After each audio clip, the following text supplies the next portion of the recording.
அரசியல்னு நான் பார்க்கல, அது ஒரு பணி மக்களுக்காக. விஜயகாந்துக்கு அப்படித்தானே வச்சேன், சட்டம் ஒரு இருட்டறைன்னு வச்சேன். அதே மாதிரி விஜய்க்கு நாளைய தீர்ப்புன்னு வச்சேன். அந்த தீர்ப்பு இன்னைக்கு எழுதப்பட்டதா. சினிமா வந்து ஆற்றுல நீந்துற மாதிரி, அது கடலில் நீந்துற மாதிரி. 5 வருஷம் போட வேண்டிய அஸ்திவாரத்தை இப்போ ஒரு மாதத்தில் போடுறோம். நிச்சயமாக ஒரு நாள் அவர் அரசியலுக்கு வருவார் அப்படின்னு ஆசைப்பட்டேன். அதே போல் வந்தார்.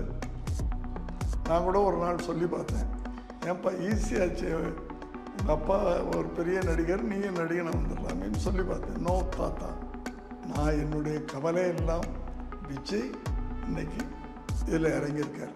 அவர் வீட்டில் இருந்துக்கிட்டு பொது சேவை பண்ணுறாரா, மக்கள் பணி பண்ணுறாரா, இல்லை வெளியே வர்றாரான்னு சொல்லிட்டு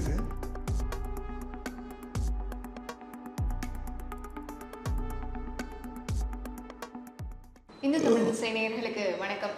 இன்னைக்கு நம்மளுடைய சிறப்பு விருந்தினர் யார் அப்படின்னு சொல்லி பார்த்தோம்னா, கூரன் படத்துக்காக நடிகர் இயக்குனர் S.A. சந்திரசேகர் அவர்களை தான் சந்திக்க வந்திருக்கோம். அவர்கிட்ட பேசலாம். வணக்கம் சார், எப்படி இருக்கீங்க சார்? நல்லா இருக்கு சார். இப்போ கூரன் படத்துக்காக உங்களை சந்திக்க வந்திருக்கோம். தலைப்பே வந்து நிறைய பேருக்கு வந்து புது வார்த்தையாக இருக்கும், வித்தியாசமாக இருக்கும். ஸோ இந்த தலைப்பு, இந்த கதை ட்ரெயிலர்லாம் பார்க்கும்போது வித்தியாசமாக இருந்துச்சு. ப்ரெஸ் மீட்லேயும் வந்து பல வழக்கமாக நடக்கிறது இல்லாமல் வந்து வித்தியாசமான ஒரு முறையில் ப்ரெஸ் மீட்டும் வந்து நடந்துச்சு. எந்த ஒரு விஷயம் வந்து இந்த கதையை உங்களுக்கு ஒத்துக்கிறதுக்கு காரணமாக இருந்தது? அதாம்மா, ஒரு டைரக்ஷன் நான் நிறுத்திட்டேன். ஒரு 2-3 வருஷமாச்சு. லாஸ்ட் பக்சரோட இனிமேல் டைரக்ஷன் வேண்டாம், நல்ல கதைகள் வந்தால் நடிக்கலாம் அப்படின்னு ஒரு முடிவோடு இருந்தேன்.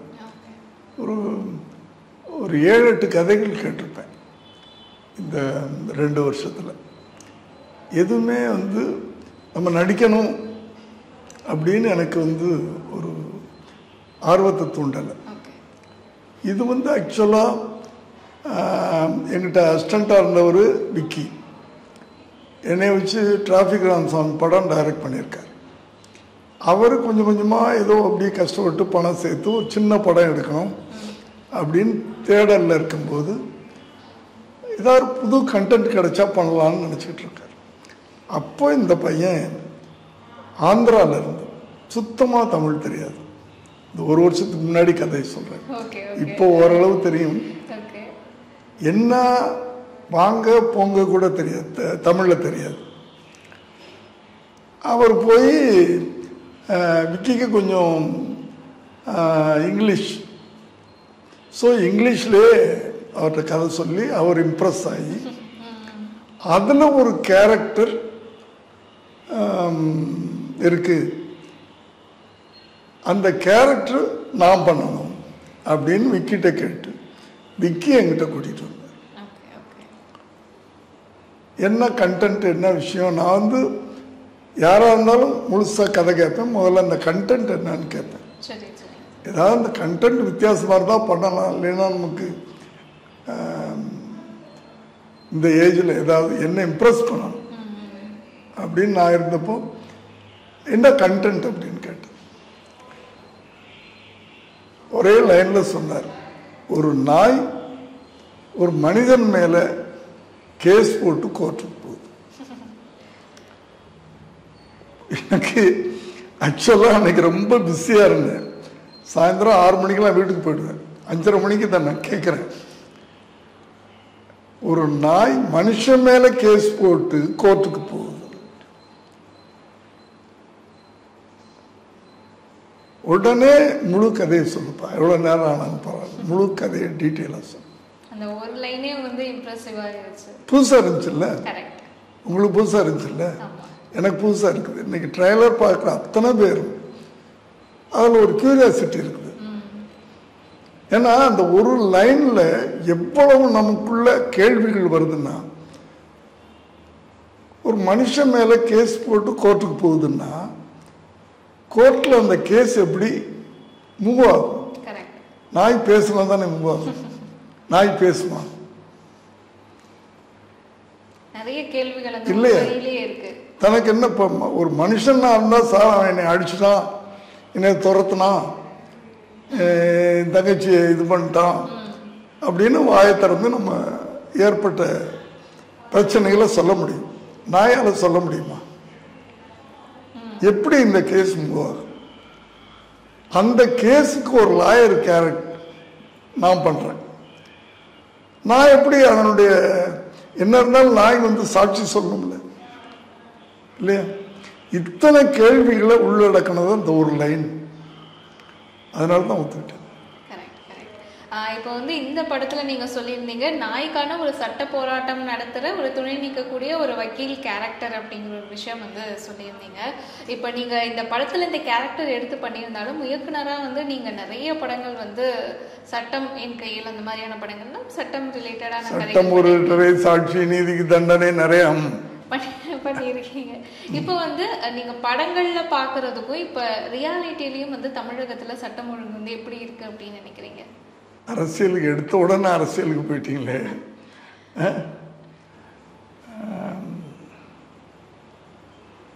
நீங்க ஒரு ஜேர்னலிஸ்ட் டெய்லி நியூஸ் பார்க்குறீங்க இல்லையா? இந்த நியூஸில் பெரும்பாலும் வந்து வயலன்ஸ்,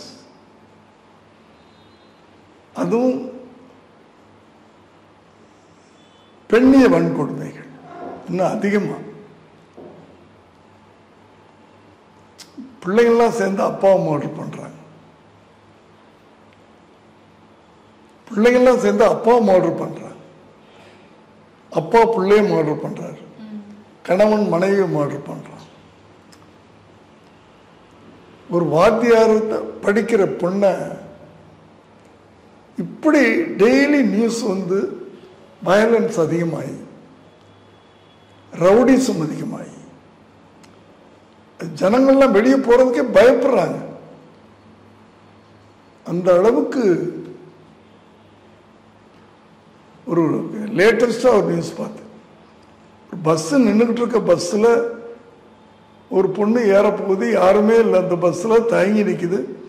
ஒரு பையன் இல்லைம்மா உள்ளே ஆள் இருக்காங்க ஏறுமா அப்படின்னு சொல்லி அந்த பொண்ணை ஏறின உடனே போய் அந்த பொண்ணை டார்ச்சர் பண்ணி இப்படிலாம் கேள்விப்படுறோம், நம்ம படிக்கிறோம். அப்படி இருக்குது இன்னைக்கு. ஜனங்கள் வெளியே போகிறதுக்கு பயப்படுறாங்க. ஒரு என்ன சொல்கிறது, ஒரு தோடுக்காக காதை அறுத்துறாங்க, ஒரு சின்ன செயினுக்காக கழுத்தாக இருக்கிறாங்க. அப்படி இருக்குது இன்னைக்கு. இப்போ இவ்வளவு மனிதர்களுக்கே இவ்வளவு ஒரு கொடுமைகளும் நீங்க சொல்ற மாதிரி டே டு டே லைஃப்ல அவ்வளவு செய்திகள் வந்து பார்க்குறோம் அந்த வயலன்ஸ் ரிலேட்டடா. அப்படி இருக்கும்போது மனிதர்களுக்கே இவ்வளோ பிரச்சனைகள் அப்படிங்கும்போது விலங்குக்கு ஒரு பிரச்சனை அப்படிங்கிறது தான் இந்த கதையோட படத்தோட கான்செப்ட். ஸோ அந்த மாதிரி இருக்கும்போது என்ன விஷயங்கள்லாம் உங்களுக்கு சேலஞ்சிங்காக இருந்துச்சு சார்? சேலஞ்சிங்காக இருந்தது எனக்கு என்னுடைய ஆக்டிங். இந்த டைரக்டர் வந்து புதுசு, அவர் ஏதோ புது கண்டென்ட்டோடு வந்துட்டார். எனக்கு சேலஞ்சிங் என்னென்னா, நான் லாயராக பண்ணுறேன். நிறைய படங்கள் கோர்ட் ட்ராமா நான் பண்ணியிருக்கேன். அதிலிருந்து நான் மாறுபடணும்.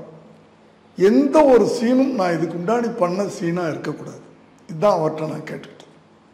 நீங்கள் கதை நல்லா இருக்கு, அந்த விஷயம் சொல்லக்கூடிய விஷயம் நல்லா இருக்கு, சீனா நீங்கள் பண்ணும்போது இதுக்கு முன்னாடி நான் பண்ண சீனா இருந்தால் நான் பண்ண மாட்டேன். புதுசாக திங்க் பண்ணுங்க, புதுசாக நீங்கள் வந்து ப்ரெசன்ட் பண்ணுங்க. இந்த ப்ரெசன்டேஷனில் தானே இப்போ வந்து அதில் அவருக்கும் ஒரு சேலஞ்ச் இருந்துச்சு, நடிக்கிறதுல எனக்கும் ஒரு சேலஞ்ச் இருந்துச்சு. அதே மாதிரி இந்த படத்தோட ட்ரெய்லர் பார்க்கும்போது வந்து உங்களுக்கும் அந்த நாய்க்குமான பாண்டிங்லாம் வந்து ரொம்ப அழகான மொமெண்ட்ஸ்லாம் வந்து பார்க்க முடிஞ்சுது. ஸோ எப்படி வந்து ட்ரெயின் ஆனீங்க கூப்பிட்டு வச்சு, அதில் எதுவும் உங்களுக்கு இருந்துச்சு சேலஞ்சிங்? அப்படி இல்லைம்மா, நான் ஏற்கனவே நாய் வளர்த்துருக்கேன். நான் ஒரு 20 இயர்ஸ் இந்த வீட்டில் இருக்கும்போது, நாங்கள் இருக்கும்போது 20 இயர்ஸ் 2 நாய் வளர்த்தேன். ஒரு அல்சேஷன், ஒரு பொமரேனியன், 2 வளர்த்தேன். ஸோ அப்போ இருந்தே எனக்கு பெட்னா ரொம்ப பிடிக்கும். அதுதான் அல்சேஷனை பற்றி கேள்விப்பட்டிருப்பீங்க. பெட்டா செல்லப்பிராணி, அது ரூம்லேயே தான் இருக்கும், அல்சேஷன் கீழே இருக்கும். பொமரேனியன் வந்து பெட்ரூம்லேயே சுற்றிட்டு இருக்கும், நம்ம படுத்தா பக்கத்தில் வந்து படுத்துக்கும், விஜயோடையே படுக்கும் இன்னும் சொல்லப்போனோம். அப்படி பழகினதுனால எனக்கு இந்த ஒரு நாயோட நம்ம வந்து ஆக்ட் பண்ணணும் அப்படின்னு அந்த கதையை கேட்ட உடனே எனக்கு வந்து ஒரு குஷியான. அடுத்து ஒரு லாயர் ஒரு நாய்க்காக வாதாடணும். ஒரு லாயர் தொழில் அது. ஆனால் அந்த தொழிலையும் மீறி அந்த நாய்கிட்ட நான் பழக ஒரு மொத்தத்தில் 45 நாளில் 40 நாள் நாயோட நான் பண்ணியிருக்கேன். இந்த 40 நாளும் கொஞ்சம் கொஞ்சமாக பழக அந்த நாய் வந்து நான் லவ் பண்ண ஆரம்பிச்சிட்டேன். நீங்கள் ட்ரைலரில் பார்த்துருப்பீங்க, நான் நாய் ஒரே தட்டில் சாப்பிடுவோம். அது ஜென்ரலாக அப்படி யாருக்கும் அந்த இது வராது இல்லையா? ஏன்னா நான் அப்படி பண்ணியிருக்கேன். அப்படி ஒரு பாண்டிங் எங்களுக்குள்ள ஒரு ஒரு லவ் அப்படின்னு சொல்கிறோம்ல, இந்த படத்திலேயே வந்து ஒரு நாயை வச்சு என்ன படம் பண்ணியிருப்பாங்கன்னு ஒரு கேள்வி வரும். அதில் அட்வென்ச்சர் மட்டும் இல்லை, நல்ல எமோஷன் இருக்கும். படம் பார்த்த அத்தனை பேரும் கடைசியில் நீங்கள் படம் பார்க்குறீங்கன்னா ஒரு சொட்டு கண்ணீர் வடிக்காமல் வெளியே வர மாட்டேன்.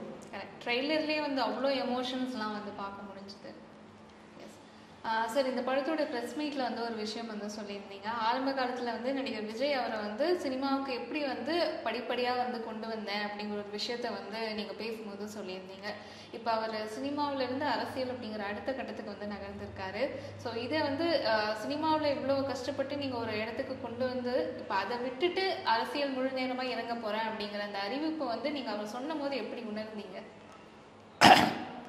அவர் அரசியலுக்கு போகிறாரு அப்படின்றது என்னென்னா, ஒரு பொது சேவைக்கு போகிறார், மக்கள் பணிக்கு போகிறார்.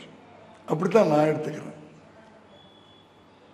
சினிமாவில் வந்தார், 25 வருஷத்துக்கு மேலே சினிமாவில் பயணப்பட்டார்.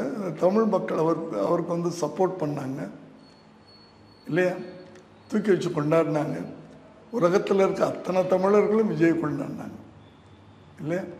இப்போ அந்த மக்களுக்கு ஏதோ நான் பண்ணணும், அந்த மக்களுக்கு நான் சர்வீஸ் பண்ணணும். தமிழ்நாடு நீங்கள் சொன்னீங்க இவ்வளோ இப்படி இருக்குது, அதுக்கு நம்மளால் முடிஞ்சதை செய்யணும் அப்படின்னு ஒரு எண்ணம் இருக்குல்ல, அந்த எண்ணத்தோடு தானே போகிறார். அது அரசியல்னு நான் பார்க்கல, அது ஒரு பணி, அது ஒரு சேவை, சர்வீஸ், அதுக்கு தானே போகிறார். அதை நினச்ச ஒரு தகப்பனாக பெருமை தானே படணும். இப்போ விஜய் அவர்கள் வந்து எப்படி நீங்கள் சினிமாவில் ஒரு வலுவான அடித்தளம் வந்து போட்டு கொடுத்தீங்களோ, அதே மாதிரி அரசியலுக்கான ஒரு அடித்தளமும் நீங்கள் அந்த காலத்திலேயே வந்து ஆரம்பித்து வச்சிங்களே சார்? ஒருத்தரை உருவாக்கும் போது அவர் இப்படி வரணும் அப்படின்னு நினச்சி தானே உருவாக்குறோம் இல்லையா? கொஞ்சம் கொஞ்சமாக ஒரு விளையாட்டு பையனாக நம்ம வந்து முதல்ல ஒரு 5-6 படங்கள் நீங்கள் பார்த்தீங்கன்னா ஒரு விளையாட்டு பையனா,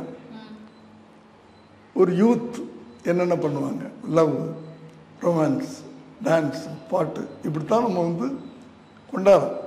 ஒரு கட்டத்தில் வந்து பகவதி, திருமலை, துப்பாக்கி அப்படின்னு வந்து ஒரு ஆக்ஷன் ஹீரோவா ஒரு பரிமாணம் எடுக்கிறார். அப்புறம் சோஷியல் கண்டென்ட் உள்ள போகுது,